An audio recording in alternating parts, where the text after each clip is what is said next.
अमीर बेटी का सौदा। अमीर बाप की बेटी शिल्पी को मुकेश पसंद होता है, लेकिन दोनों के बीच हैसियत की दीवार खड़ी होती है। और फिर कहीं नौकरी कर लो ना, क्या हमेशा ये लोहे की सलाखों के पीछे भागते रहते हो?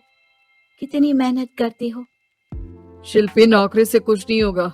तुम लोगों की हैसियत तक पहुंचना है तो अपना ही बिजनेस करना पड़ेगा, वरना तुम्हारे पापा किसी और से तुम्हारी शादी करवा देंगे। अच्छा, ऐसे किससे करवा देंगे? मैं तो तुमसे ही शादी करूंगी। बोल दिया तो बोल दिया, बस। मुकेश उस बेचारी को समझाता भी तो क्या। दुनिया के रीति रिवाजों से काफी दूर थी शिल्पी। भले ही बड़े बाप की बेटी, लेकिन सादगी इतनी कि क्या कहना। बेटा शिल्पी, कल तुमको देखने लड़के वाले आने वाले हैं, तैयार रहना। मैंने तुम्हारी माँ को समझा दिया है। घर के सारे नौकर चाकर को वो समझा देगी कि स्वागत कैसे करना है। कैसी बात कर रहे हैं पापा? मैं तो मुकेश से प्यार करती हूँ, उसी से शादी करूंगी। मैंने आपको बताया था ना। मुकेश किसका बेटा है? वो स्टील किंग सिंघानिया का, या वो जो बड़े ज्वेलरी वाले हैं मेहता, उनका? नहीं नहीं पापा, वो अपना ही काम करता है, लेकिन एस्टेब्लिश नहीं है अभी। पापा, वो आपके पास तब आएगा जब कुछ बन जाएगा। आप प्लीज थोड़ा सा वक्त दे दीजिए। पिता को शिल्पी की बात पर गुस्सा आ जाता है।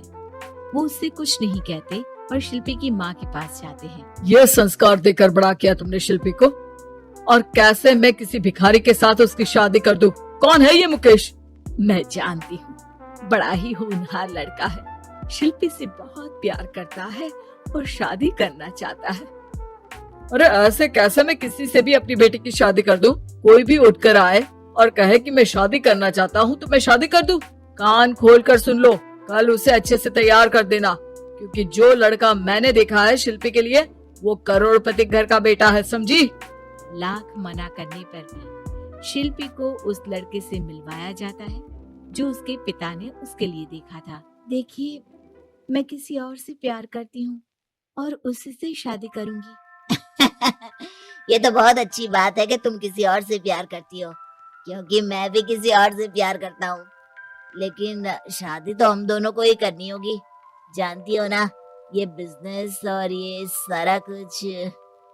शिल्पी को समझ में नहीं आता कि वो क्या कह रहा है, लेकिन वो समझ जाती है कि वो लड़का भी किसी और से प्यार करता है। पिताजी, वो भी कह रहा था कि वो किसी और से प्यार करता है। हाँ तो करने दो ना, हमने तो नहीं रोका।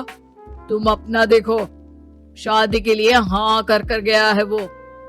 लेकिन क्यों? अरे वो और मैं दोनों ही एक दूसरे से प्यार नहीं करते, फिर शादी क्यों कर ले?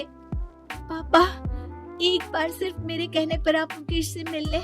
पिता शिल्पी के कहने पर फॉर्मेलिटी के लिए ही सही, लेकिन मुकेश को घर बुला लेते हैं। देखो, ज्यादा वक्त नहीं दे पाऊंगा। ये बताओ कि शादी के बाद कहाँ रखोगे उसे? 2 कमरे के मकान में? नहीं सर, मैंने 2 साल के बाद का सारा प्लान कर लिया है। मैंने आयरन इंडस्ट्री खड़ी करने के लिए पूरा ब्लूप्रिंट तैयार किया है। मेरी खुद की जगह है दादाजी की, बस थोड़ा फंड का अरेंजमेंट हो जाता तो काम शुरू कर देता। अच्छा, मतलब तुम यहाँ फंड रेज करने आए हो? मुकेश समझ जाता है कि उसके पिता शिल्पी की शादी उससे कराने के मूड में नहीं है। फंड आप कभी दे भी नहीं पाएंगे मुझे तो सिर्फ शिल्पी चाहिए। मैं उसके बिना नहीं रह सकता सर। मैं उसे बहुत खुश रखूंगा। वो तो हर पति का धर्म होता है। वो तो मैं किसी से भी उसकी शादी करा दूं, वो उसे खुशी रखेगा। लेकिन देखो, मैं ज्यादा बात को घुमाना नहीं चाहता। वो बड़े घर की लड़की है, उसे काम काज की आदत नहीं। अभी वो समझ नहीं रही, लेकिन तुम तो समझो। मैं किसी भी हालत में शिल्पी की शादी तुमसे नहीं करवा सकता। मुकेश पिता से लाख मन्नतें करता है, लेकिन वो नहीं मानते। शिल्पी की शादी उस अमीर लड़के से हो जाती है। शादी के बाद क्या हम लोग मेरी माँ के घर चले? मुझे उन लोगों की बहुत याद आ रही है। हाँ हाँ, जाओ जाओ। वैसे भी आज मैं अपनी गर्लफ्रेंड के साथ मसूरी जा रहा हूँ, तुम जा सकती हो। कैसी बात कर रहे हैं? अब हम लोगों की शादी हो गई है, आप कैसे किसी और लड़की के साथ जा सकते हैं? अरे मैंने तो तुम्हें शादी के पहले ही बता दिया था कि मेरी कुछ गर्लफ्रेंड्स है। अब प्लीज ये टिपिकल बीवी वाला रोना धोना शुरू मत कर देना। शिल्पी पिता के घर जाती है और माता पिता को सारी बात बता देती है। इतना गंदा इंसान निकलेगा मैंने तो सोचा ही नहीं था। अरे क्यों कराई मेरी फूल जैसी बेटी की शादी ऐसे घर में। और तो क्या हो गया, शुरू शुरू में हर घर में ऐसा होता है, धीरे धीरे ठीक हो जाएगा।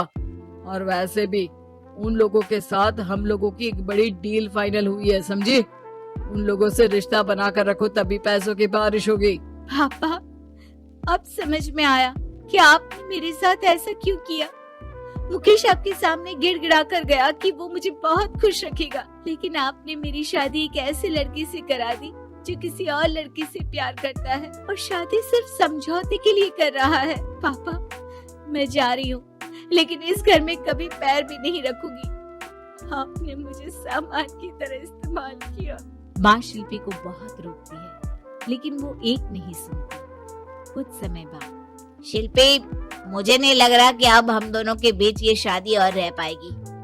मैं किसी और से शादी करना चाहता हूँ। वैसे तुम परेशान मत हो ना, तुम्हारे पापा के साथ हम लोगों की डील जो चल रही है ना, वो नहीं रुकेगी, क्योंकि तुम बहुत अच्छी लड़की हो। ठीक है, मैं जा रही हूँ तलाक के पेपर में साइन करके, लेकिन एक शर्त है, मैं कहाँ गई ये बात मेरे पिता तक नहीं पहुँचनी चाहिए। शिल्पी घर छोड़कर चली जाती है। वो एक नौकरी करती है और अपना जीवन खुद संभालती है। लेकिन एक दिन, शिल्पी जी, आपसे मालिक मिलना चाहते हैं। मुझसे क्यों? शिल्पी मालिक के कमरे में जाती है, जहाँ सामने मुकेश होता है। अरे आपको देखकर बहुत खुशी हुई, बहुत बड़े आदमी बन गए। थैंक्स, पर तुम्हें नौकरी करने की क्या जरूरत पड़ गई? मैंने तो सोचा भी नहीं था कि तुम मेरी शिल्पी होगी। तभी वहाँ शिल्पी के पिता आ जाते हैं। शिल्पी, तुम्हारे बारे में माँ से पता चला। घर चलो बेटा, मुझे माफ कर दो। मुकेश, मैं यहाँ अपनी कंपनी के काम के लिए आया हूँ। तुम्हारी कंपनी की डील अगर हमें नहीं मिली तो हम बर्बाद हो जाएंगे। वैसे अब तुम चाहो तो शिल्पी की शादी मैं तुमसे कराने को तैयार हूँ। बस करिए पापा, ये क्या सौदा लगा रखा है आपने। जिस कंपनी से आपकी डील हो, अपनी बेटी की शादी उसी के घर करा देते हैं। शिल्पी मुकेश से माफी मांगती है और वहां से जाने लगती है कि मुकेश उसे रोक लेता है। रुको शिल्पी, ये सब कुछ तुम्हारे लिए है। ये कंपनी, ये नाम सिर्फ तुमसे शादी करने के लिए ही खड़ा किया था। मैं आज भी तुमसे बहुत प्यार करता हूँ।